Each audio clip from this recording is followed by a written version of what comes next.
Sintam-se cumprimentados. Eu sou o Amado Matheus Felipe, o criador do canal Direito Moçambicano, e hoje vamos falar um pouquinho sobre o tema violência doméstica, regime jurídico português e moçambicano.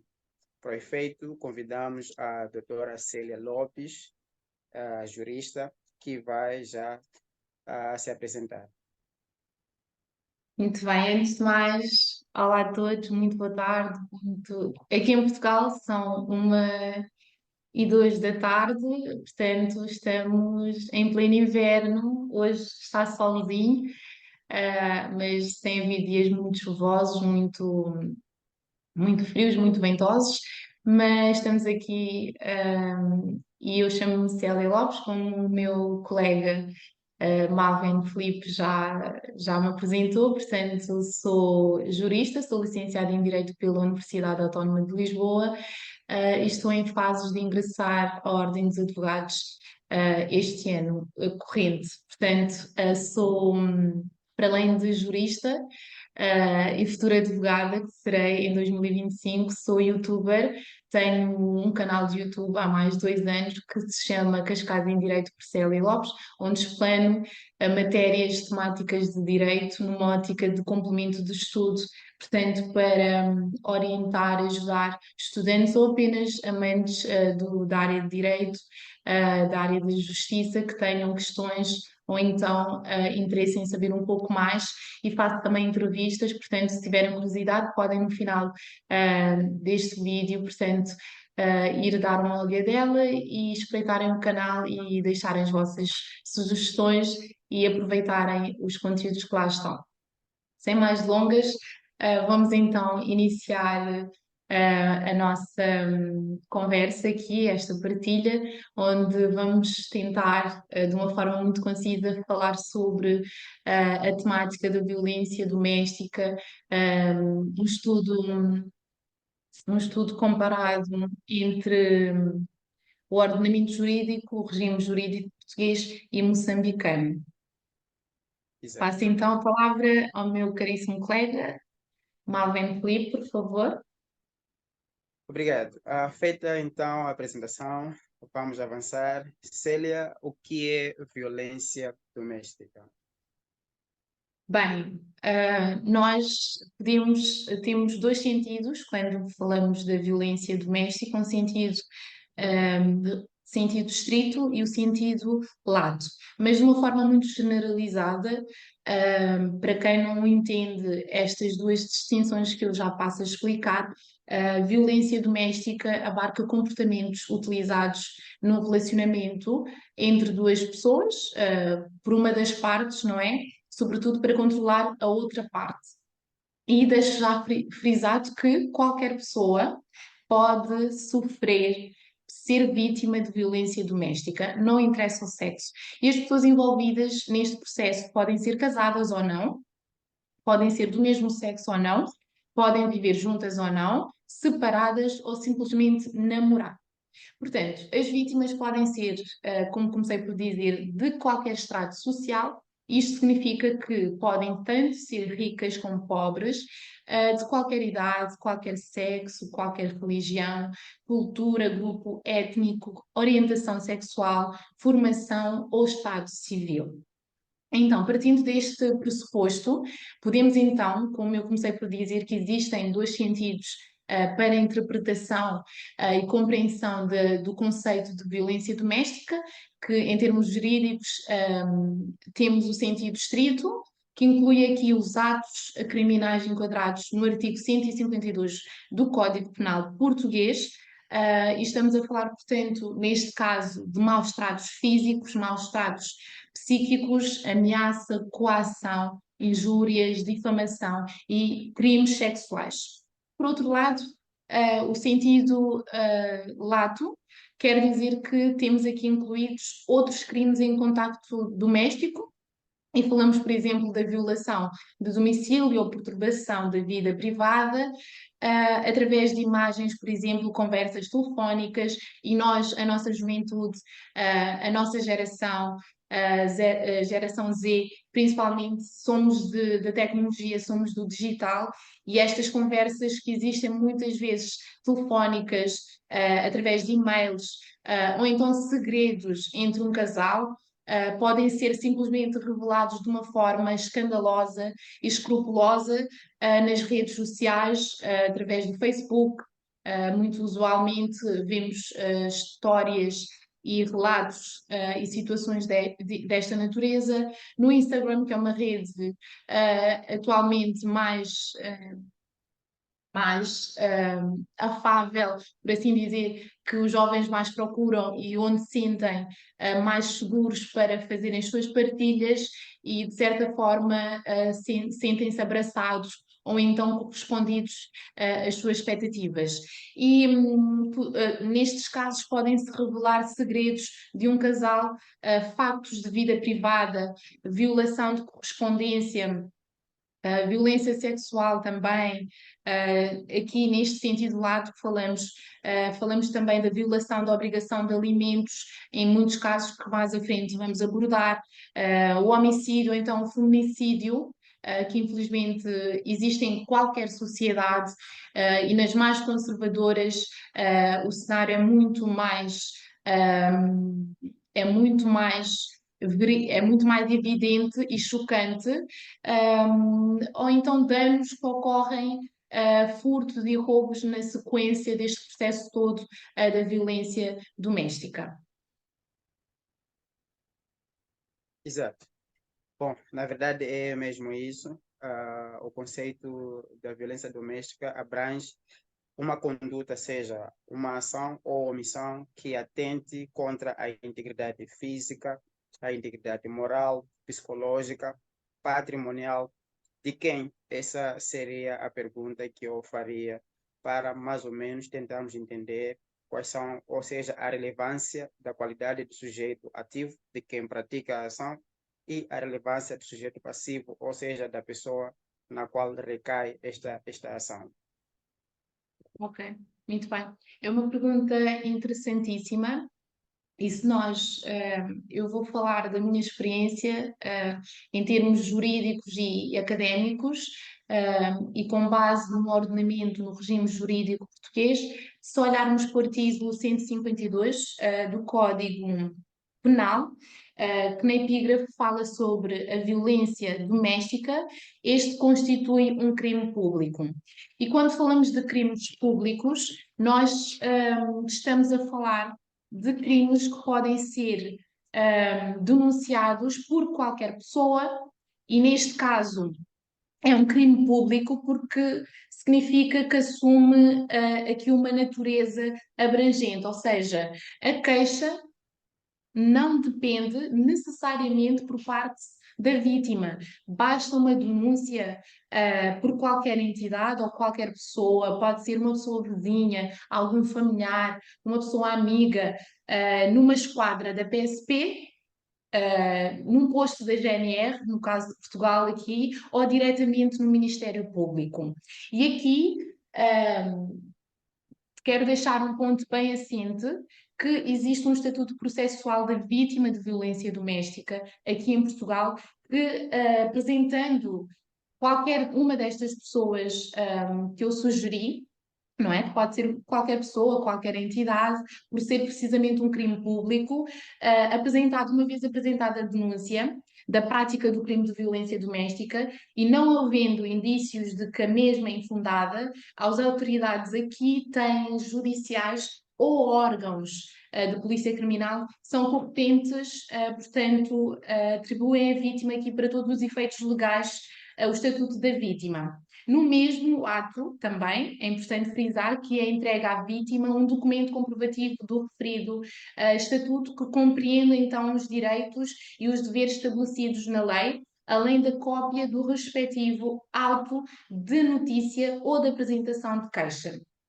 Portanto, depois os trâmites que se seguem são complexos, dependendo, peço desculpa a redundância, a complexidade da denúncia, da queixa, portanto, por parte de qualquer, ou da vítima, ou então por qualquer entidade, por qualquer pessoa numa esquadra da PSP, num posto da GNR, ou então diretamente no Ministério Público.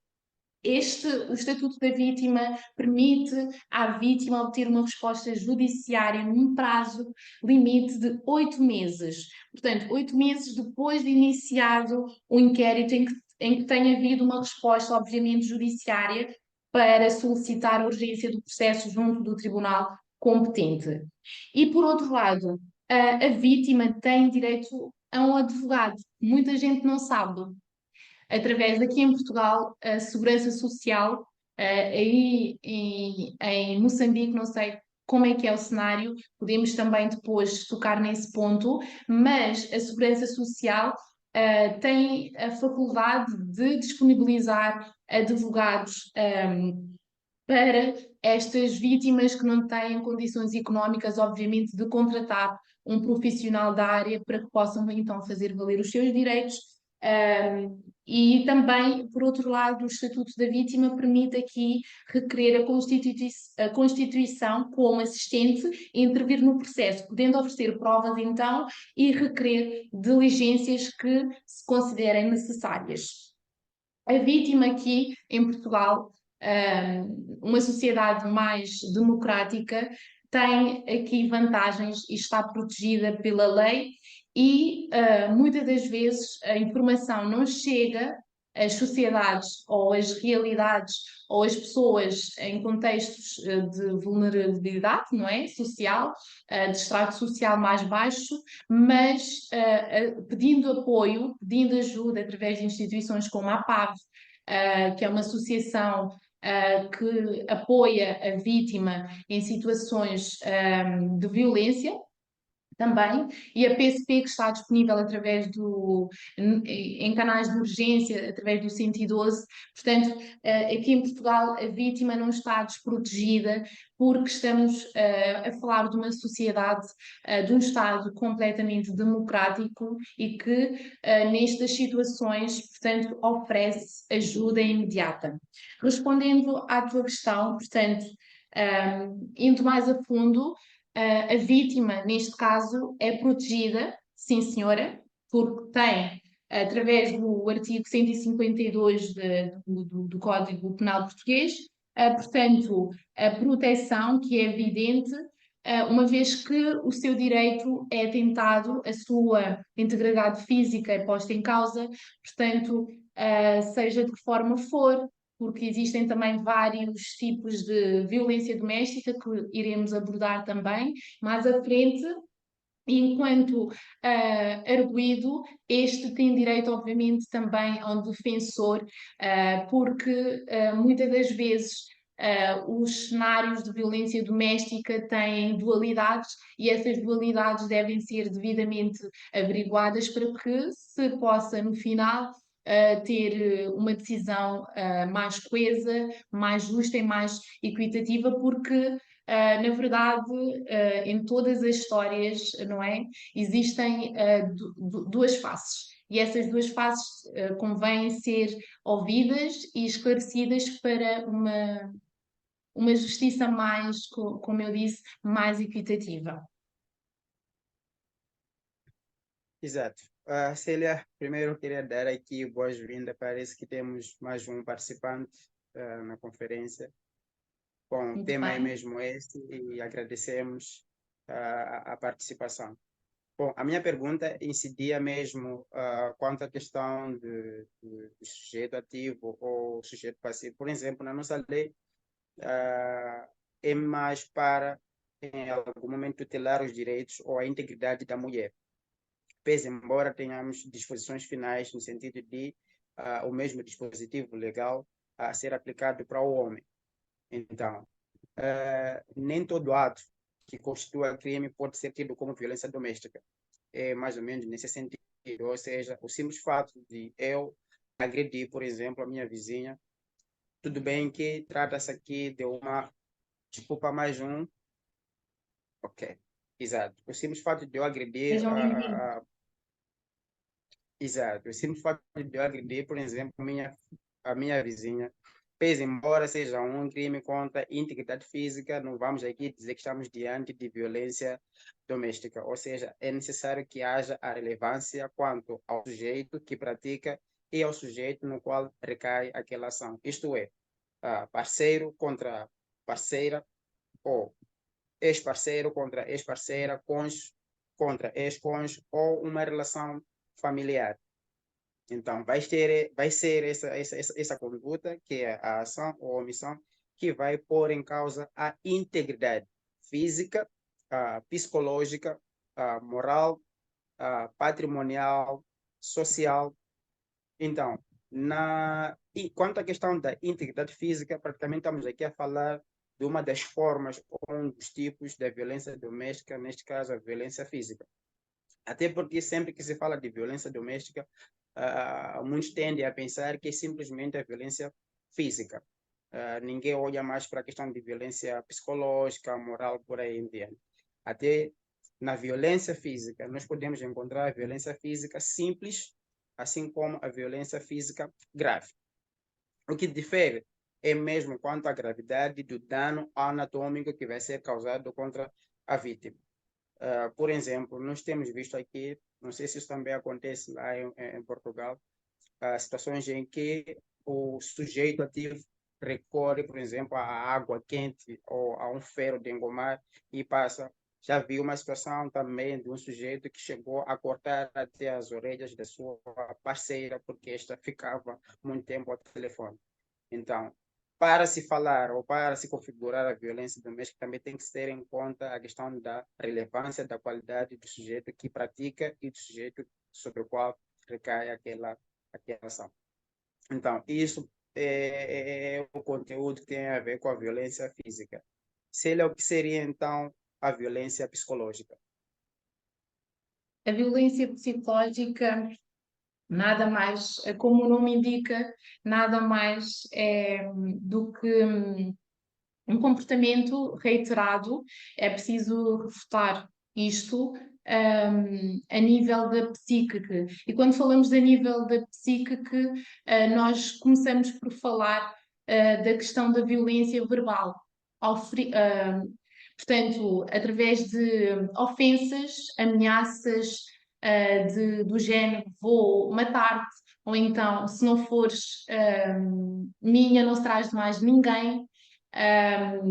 Ameaças constantes à sua integridade física para com os seus próximos, familiares, amigos. Portanto, o controle emocional sobre o tipo de pessoas com quem pode ou não lidar, violência a nível, portanto, das suas ações, que pode ou não fazer, atuar, como deve ou não atuar perante o seu companheiro. E quando falamos aqui do seu companheiro, podemos estendemos a questão também para o sexo oposto, portanto, porque hoje em dia existem de uma forma mais declarada, mais evidente.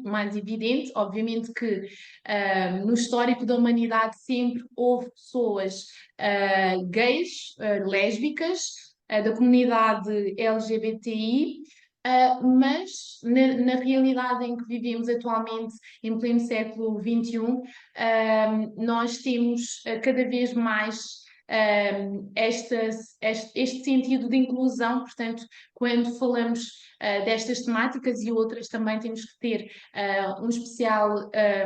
uma especial atenção, portanto, para estas pessoas também. E, para concluir, esta violência emocional também, psicológica, deixa danos muito graves, tanto na vítima como na sua rede de apoio, nos seus familiares, nos seus amigos ou colegas de trabalho também, porque a violência doméstica pode ocorrer entre quatro paredes, entre um casal, onde podem presenciar os filhos também, as crianças menores ou não menores, ou maiores, ou então em contextos de trabalho, em contextos de saúde, e falamos também aqui, aproveitamos para falar da questão dos idosos que sofrem muitas vezes nas instituições de acolhimento, em lares de idosos, em unidades de cuidados continuados, onde não têm muitas vezes a visita constante dos familiares, dos amigos, das suas pessoas queridas, de uma forma constante e que possam avaliar e estar atentos a certos sinais, porque, dada a sua as suas idades e condição de saúde e condições físicas e mentais, muitas vezes não sabem fazer valer os seus direitos nem manifestar o desconforto, muitas das vezes por medo, por coação, e temos que mais do que as sequelas físicas que podem existir para uma vítima de violência doméstica, a violência, o tipo de violência mais agravante é a violência, as consequências em termos psíquicos e mentais que uma vítima de violência doméstica pode acarretar para o resto da sua vida. Certo.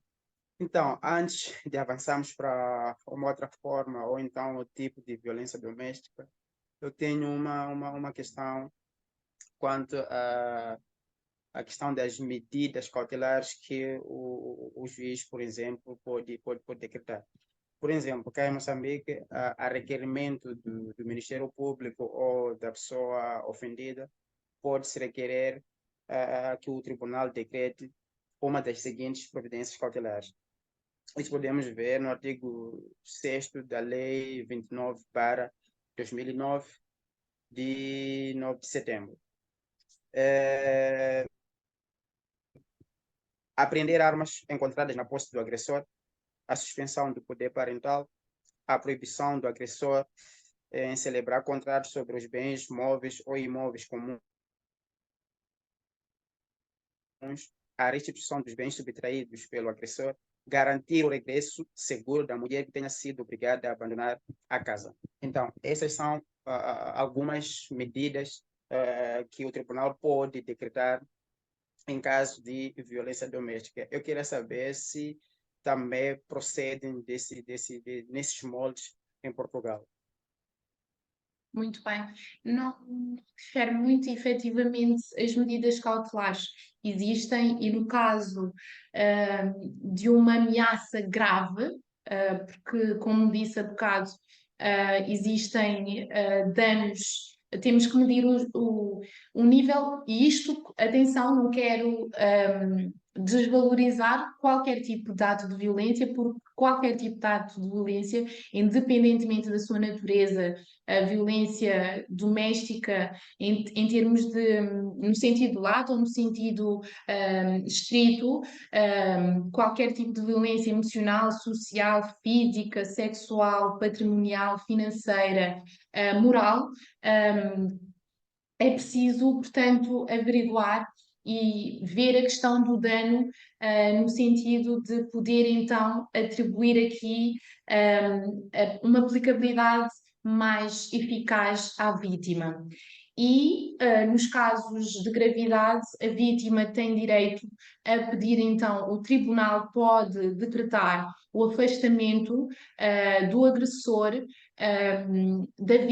perante a vítima, de modo a assegurar então a sua integridade física e evitar então danos repetitivos ou reiterados, ou então situações de violência de qualquer natureza, por assim dizer, no sentido de dar resposta eficaz e imediata à vítima, que muitas das vezes, e nós sabemos, infelizmente, há cenários de feminicídio, há cenários em que neste tipo de situações ocorrem mortes, e aqui no Estatuto, no artigo 152 do Código Penal Português, em casos de morte, o agente é punido com pena de prisão de 3 a 10 anos. Portanto, e nos casos, por exemplo, em que o agressor apenas aplica aqui uma violência seja emocional, seja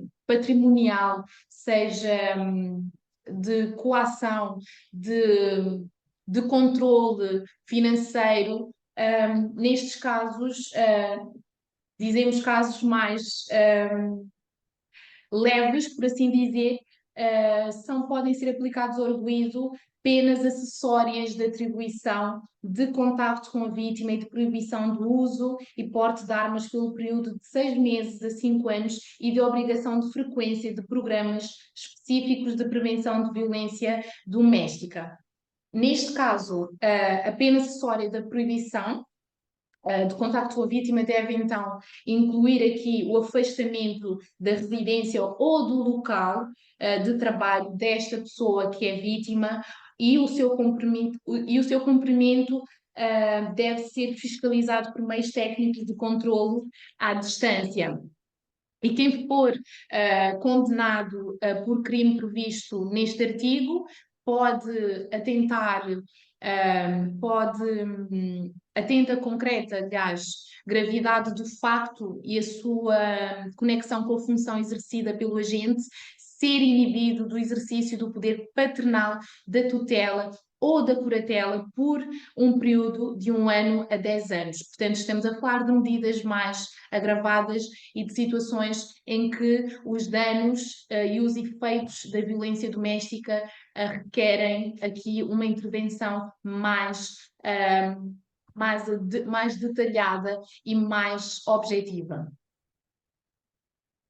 Exato. Já falamos aqui da violência física, tanto simples, assim como a violência física grave. Falamos da violência psicológica. Célia, o que é violência patrimonial?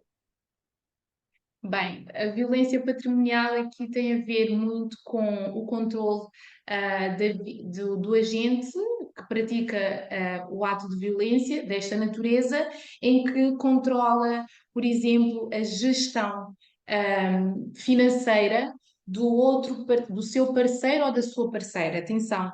E aqui o objetivo é controlar o dinheiro do companheiro ou da companheira sem que este tenha de facto vontade e o deseje efetivamente. E alguns destes comportamentos podem ser controlar o ordenado do outro, o ordenado que a pessoa recebe ao final do mês, ou então recusar ao outro ou forçá-lo então a justificar os seus gastos de forma incessante e ameaçar retirar o apoio financeiro como forma de controle em casos de situações, por exemplo, de agregados monoparentais, em que o parceiro, de certa forma, ou a parceira, ofere um certo valor que é acordado na conservatória e depois, posteriormente, analisado pelas entidades competentes, pelo Ministério Público, pelo juiz, que então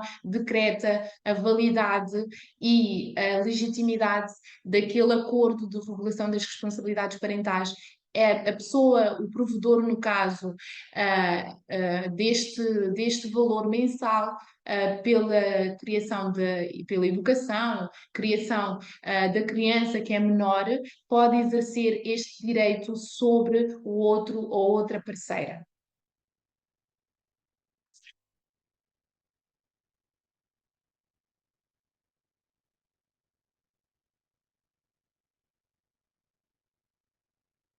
Alvin?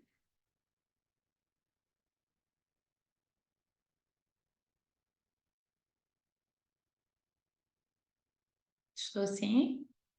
Estás sem som, Alvin? Perdemos-te por um bocadinho. Estás sem som? Ok, ok. Agora sim. Sim. Não sei se conseguiste ouvir até ao fim, perdemos-te por uns instantes, Deve ser mesmo por causa da rede. certo? Então, podemos continuar, mas fez para certificar se ainda está a gravar. Sim, sim, e só temos mais 3 minutos, portanto, Mesmo se calhar eu coisa. sugiro, enquanto eu vou explanando a matéria, de criares um outro link e enviares aqui nos comentários rapidamente para que os nossos ouvintes e seguidores possam então assistir a nossa conversa. Consegues fazer isso num instante? Partilhar aqui o link no chat, aqui no chat? Partilhar o link. Sim, sim, enquanto eu respondo a próxima questão. Ainda temos 3 minutos. Penso que consegues rapidamente criar o link e partilhar aqui nos comentários para que os nossos ouvintes possam então dar continuidade à assistência, por favor. Podes Bom, na colocar a verdade o tua link questão, é por o favor. mesmo, porque havia colocado a duração de 1 hora.